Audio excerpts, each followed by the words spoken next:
Hello student, this is Pankaj Dhiman, faculty member of SBS Law College, Shri Ganganagar. Now we are going to start our next topic of the Mohammedan law, which is what is Marz ul Maut. तो मर्ज उल मौत क्या है, इसको हम समझेंगे और उस time पे जो की गई वेरियस ट्रांजैक्शन को है उनको यहाँ पे हम समझने की कोशिश करेंगे। तो इन सिंपल वर्ड्स मर्ज उल मौत है क्या। अगर किसी भी पर्सन को एप्रीहेंशन है, किसी मुस्लिम पर्सन को ये एप्रीहेंशन है कि ड्यू टू सम इलनेस अब उसकी डेथ जो है वो नियर है, पॉसिबल है, तो उस कंडीशन में की गई उसकी ट्रांजैक्शन की वैलिडिटी क्या होगी, इसके लिए ही ये कंसेप्ट जो है अंडर द मुस्लिम लॉ आया। कई बार ऐसा होता है कि सडनली कोई ऐसी डिजीज़, कोई बीमारी ऐसी लग जाती है या ओल्ड एज के कारण अब डेथ जो है एप्रीहेंडेड है कि मतलब वो हो ही जाएगी। तो उस कंडीशन में वो अगर वो निकाह करता है या कोई डेप्ट है या कोई गिफ्ट करना चाहता है या फिर वो विल करना चाहता है तो उनकी वैलिडिटी क्या रहेगी, यही ये क्वेश्चन जो आपको बताता है। तो मर्ज उल मौत जो सिंपल वर्ड्स में क्या है कि if there is any apprehension of death due to some illness then such condition it is called the marz ul maut. सबसे बड़ी बात यहाँ पे है कि कोई न कोई इलनेस वहाँ पे होनी चाहिए, कोई मलादी जिसको हम उर्दू में बोलते हैं वो होनी चाहिए, और जो डेथ है वो सर्टेन होनी चाहिए। एप्रीहेंडेड है कि वो हो ही जाएगी, तो उसी कंडीशन में ये जो है कंसेप्ट जो है अप्लाई होता है under the Muslim law. Death illness जिसको हम मर्ज उल मौत भी बोलते हैं, derive from the Arabic word marz ul maut. It is made up to two words, marz and maut. मर्ज कोई बीमारी और उसके बाद उसकी मौत।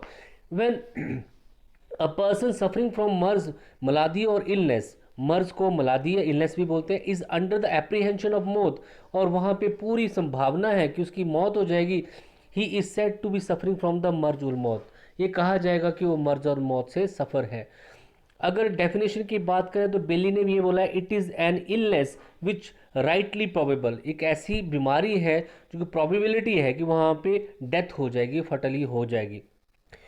आगे हम मुल्ला जो है, a marzul maut is the malady which includes an apprehension of death. मर्जुल मौत एक ऐसी बीमारी है, ऐसी इलनेस है जिसमें पूरी संभावना है कि डेथ हो जाएगी पर्सन की, सफरिंग फ्रॉम, जिससे वो बीमारी से वो सफ़र है, परेशान है, which eventually result in death, और उसकी मौत हो जाएगी।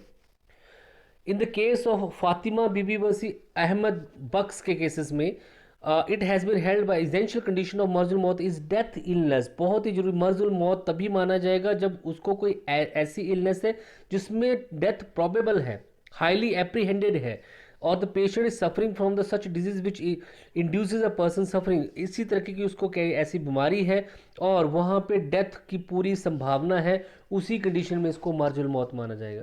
तो ये चीज़ आपने ध्यान में रखनी है कि मर्जुल मौत उसी कंडीशन में माना जाएगा जब उसको ऐसी कोई बीमारी है और उस बीमारी से उसकी जो डेथ है वो प्रोबेबल है।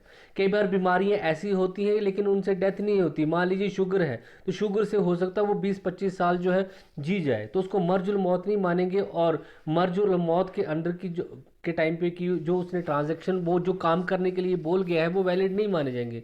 अगर उसने शादी की है तो शादी वैलिड नहीं होगी, अगर उसने उस टाइम पे कोई गिफ्ट किया है तो वो वैलिड नहीं होगा, क्योंकि उसकी ट्रांजैक्शन के बेसिस पे ही इस कंसेप्ट को लाया गया है। Following condition are the essential for the marzul maut. At the time of gift, अगर वो गिफ्ट कर रहा है, donor is suffering from disease which is immediate, वो ऐसा गिफ्ट कर रहा है और उसको ऐसी बीमारी लगी है उस टाइम पे कि उसकी मौत जो है इमीडिएट हो जाएगी, ये कंडीशन होनी चाहिए। दूसरा, the disease of such nature as to introduce a belief a suffer that death would be caused, और बीमारी ऐसी होनी चाहिए कि जिससे सफर को पूरी उम्मीद है कि उसकी डेथ हो जाएगी, और एप्रीहेंशन ऑफ डेथ वहाँ पे है। Illness has encapsulated from his pursuit of his ordinary advocates, और जो बीमारी है वो अक्षम हो गया है, वो अपने जो डेली रूटीन के काम है वो नहीं कर पा रहा है। Even standing up for pray, वो जो है प्रेयर भी उठ के नहीं कर पा रहा है। Long continuous of illness takes a serious turn as a cause of apprehension of death, या फिर ऐसी लंबी बीमारी है और उस बीमारी का अब जो है ख़त्म अंत होने वाला है बाय हिज डेथ। तो ये सारी चारों कंडीशन जो है पूरी करना जरूरी है मर्जुल मौत में। अगर आप बेसिकली देखें तो बात यही है कि एक ऐसी बीमारी होनी चाहिए वहाँ पे, ऐसी मर्ज होनी चाहिए, मलादी होनी चाहिए और वो बीमारी ऐसी हो जिससे उसकी डेथ पॉसिबल है, और डेथ इवन वो खड़ा भी नहीं हो सकता, अपने डेली काम भी वहाँ पे नहीं कर सकता है।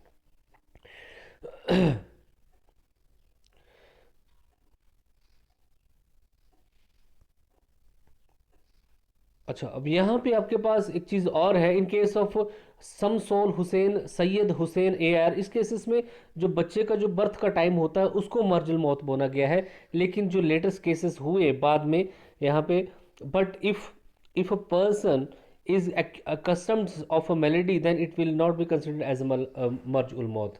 तो शुरुआत के दिनों में पहले जो था वो बच्चे का जो बर्थ टाइम होता था उसको जो है क्या बोला जाता था, मर्जुल मौत बोला जाता था।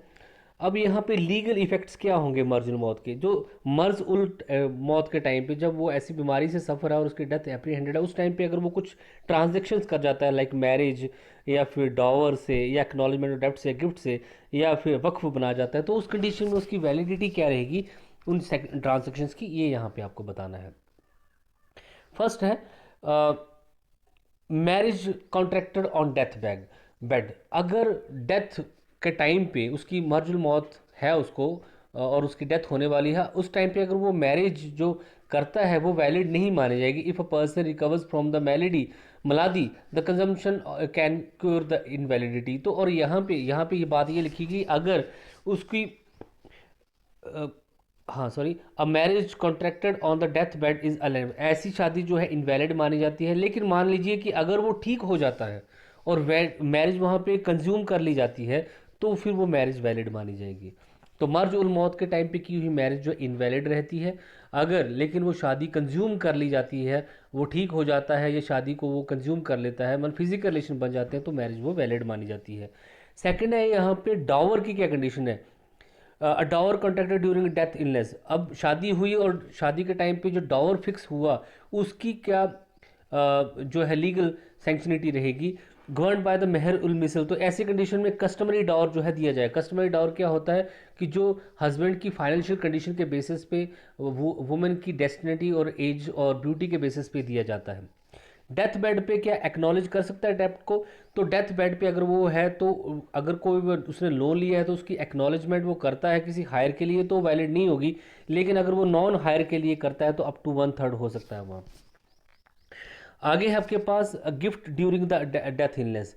अगर डेथ के टाइम पे अगर वो गिफ्ट करे तो उसका क्या लीगल स्टेटस रहेगा? मर्जुल मौत के टाइम पे किया हुआ गिफ्ट जो होता है वो वैलिड होता है, लेकिन अप टू 1/3 होता है। ये आपको उसको प्रॉपर्टी का 1/3 गिफ्ट ही वैलिड होता है। और सुन्नियों में ये रूल है कि 1/3 तक भी बाकी मेंबर की कंसेंट वहाँ पे लेनी पड़ती है। लेकिन शियाज में ये है कि 1/3 तक तो कोई भी हायर्स की जो बाकी हायर्स है उनकी कंसेंट लेने की जरूरत नहीं है। लेकिन अगर 1/3 से ज़्यादा आ रहा है तो वहाँ पे इसकी कंसेंट लेने की जरूरत है। It is not valid, generally इसको वैलिड नहीं माना जाता है। It is valid only when the other heirs give consent to it. तो बाकी हायर जब कंसेंट देते हैं तभी ऐसा गिफ्ट वैलिड होता है। लेकिन सुन्नियों में ऐसा होता है, शियाज में विदाउट कंसेंट भी हो जाता है। लाइकली ड्यूरिंग द मर्जुल मौत हिब्बा मोर देन, अगर आप हिब्बा करते हैं 1/3 can not be in favour of the non heir. तो यहाँ पे बहुत इंपॉर्टेंट बात लिखी है कि अगर आप हिब्बा कर रहे हैं अपने ही नॉन हायर को, तो वो 1/3 से ज़्यादा नहीं हो सकता। नॉन हायर को जो उसकी फैमिली का मेंबर नहीं है उसके अलावा किसी और को हिब्बा अगर करना चाहता है, वो गिफ्ट करना चाहता है, तो 1/3 से ऊपर नहीं हो सकता है। और सुन्नियों में तो ये है कि अगर वो 1/3 भी करेंगे तब भी वो वैलिड नहीं है जब तक इसकी कंसेंट नहीं होगी। लेकिन शियाज में अगर नॉन हायर को किया जा रहा है तो 1/3 तक तो हो सकता है, इसके आगे का नहीं हो सकता है। डेथ बेड वक्फ, तो अगर उस टाइम पे वक्फ वो क्रिएट करता है तो उस प्रॉपर्टी का सिर्फ 1/3 ही है वो वक्फ के पर्पज़ के लिए यूज़ किया जाएगा, और अनलेस द कंसेंट ऑफ। तो यहाँ पे सवाल is subject to the same rules व govern by the death bed disposition. तो विल की तरह ही होगा, जैसे विल 1/3 प्रॉपर्टी की जा सकती है, तो उस टाइम पे विल के सारे वसीयत के सारे रूल चलेंगे। और वसीयत जो है 1/3 ही प्रॉपर्टी का होता है इस्लाम में।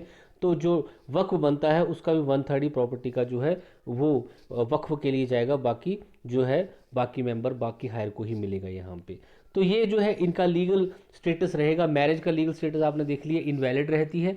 और अगर शादी कंज्यूम हो जाती है तो फिर वो शादी वैलिड हो जाती है। तो सेकंड, डावर जो है डेथ उस मर्जुल मौत के टाइम पे अगर डावर कॉन्ट्रैक्ट किया जाता है तो डावर जो है कस्टमरी बेस से दिया जाएगा। और कस्टमरी डावर क्या होता है आपको पता है, जहाँ पे हस्बैंड की फाइनेंशियल कंडीशन और वाइफ की पर्सनल जो करेक्टरिस्टिक्स होते हैं उसके बेसिस पे दिया जाता है। अगर हम डेप्ट की बात करें तो जो कर्जा उसने लिया था वो अगर अपने सन के फेवर हायर के फेवर में उसको एक्नॉलेज करता है तो वो वैलिड नहीं होगा, लेकिन नॉन हायर के लिए वो बाइंडिंग रहेगा। मतलब उसका जो डेथ का कर्जा वो जो इंक्लूड वो एक्नॉलेज करना ही पड़ेगा जो नॉन हायर होगा। उसके अलावा थर्ड पार्टी जो होगी। इसके अलावा गिफ्ट की बात करें तो गिफ्ट जो है मर्जुल मौत के टाइम पे किया हुआ गिफ्ट जो है वो वैलिड नहीं होता है। सिर्फ वन थर्ड प्रॉपर्टी का ही गिफ्ट किया जा सकता है eight the time of marzul मौत। और वो गिफ्ट भी जो है वो सुन्नियों में उसके लिए बाकी हायर्स की कंसेंट लेनी पड़ती है, लेकिन शियाज में वन थर्ड तक के लिए किसी तरीके की कंसेंट लेनी नहीं पड़ती है, लेकिन वन थर्ड से ऊपर अगर आप किसी को दे रहे हैं तो वहाँ पे कंसेंट लेनी पड़ती है। हाँ, बाकी हायर्स की। डेथ बेड वक्फ अगर बनाया जाता है तो वहाँ पे वसीयत के रूल चलते हैं। वसीयत जो है वन थर्ड प्रॉपर्टी का ही होता है। तो अगर डेथ के टाइम पे अगर कोई वक्फ क्रिएट होता है तो उस प्रॉपर्टी का सिर्फ वन थर्ड ही उस वक्फ के पर्पज़ के लिए यूज़ होता है। मीन्स चैरिटेबल और रिलीजियस पर्पज़ के लिए यूज़ होता है, बाकी नहीं होता है। अब इसके बेसिस पे आप डिफरेंस भी बना सकते हैं। तो डिफरेंस आपके पास शिया और सुन्नी में अब क्लियर होंगे। Birth of child is considered firstly as mar. पहले जो है बर्थ चाइल्ड की जो बर्थ होती थी उसको मर्जुल मौत माना जाता था, लेकिन इस बाद में जो है बर्थ चाइल्ड की जो बर्थ है उसको मर्जुल मौत नहीं माना जाता है बाद में। अब नॉर्मल जो आज का टाइम है वहाँ पे नहीं माना जाता है। तो wife is entitled to get mehr. तो इस कंडीशन में अगर मैरिज होती है तो वाइफ मेहर लेने के लिए इंटाइटल्ड है। और यहाँ पे चाहे मैरिज इरिवोकेबल हो रोकेबल कोई फर्क नहीं पड़ता, लेकिन वाइफ कब become entitled for it if the death of husband occur with in the period of 1 year.